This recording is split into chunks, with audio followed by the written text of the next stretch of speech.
Write down Psalms 100, verse 5. A very familiar passage, but often quite overlooked. It simply says, enter into his gates with thanksgiving. You cannot enter into the presence of the Lord with complaints. You cannot enter into the presence of the Lord with doubt. You can't even enter into the presence of the Lord with tears. You've got to enter into the presence of the Lord with faith and thanksgiving. If you look at the Message Bible, I believe that's the translation that says, enter into his presence with the password, which is thanksgiving. Isn't that something? The password to God's presence is thanksgiving. Enter into his courts with praise. What does a password do? It gives you access. It lets you in to places nobody else has access to except those who know the password.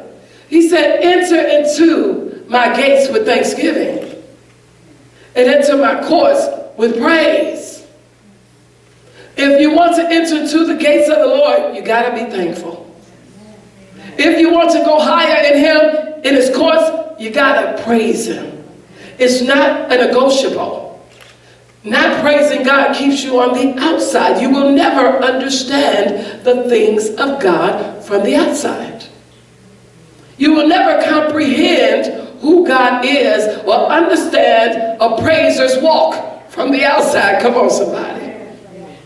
You'll never understand the revelation of a praiser from the outside, but that's as close as you can come. You can come into the church, you can come into the altar, but except you open up your heart to Jesus and give him praise, you will not be able to enter into his presence.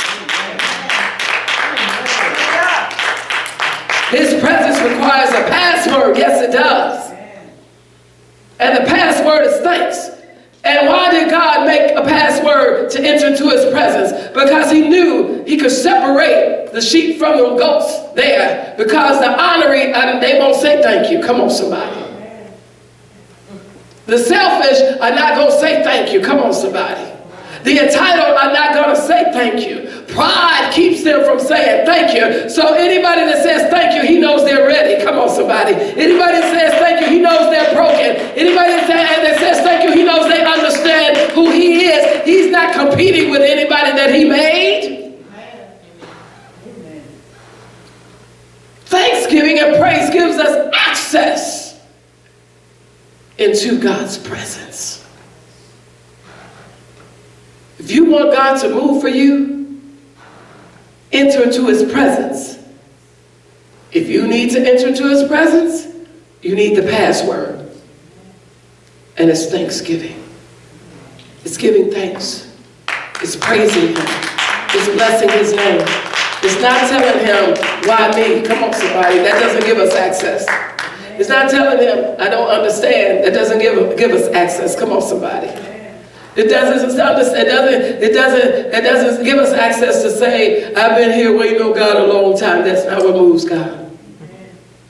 It's not, God, you see my tears. That's not what moves God. But when God hears a thank you, when God hears a glory, when God hears a I love you, Lord, when God hears a I love you and admire you, Lord, then you're a wonder in my soul. The old saints used to say, he's a wonder in my soul. When your heart says, I'll bless the Lord at all times. In the middle of crisis, and you say, I'll bless the Lord at all times. In the middle of waiting, and you're yet saying, I will bless the Lord at all times. He said, who is that? The one that's going through? The one that's waiting for healing? The one that doesn't have everything? The one that's waiting on me? Let me get up and go after, and oh my God, and answer them.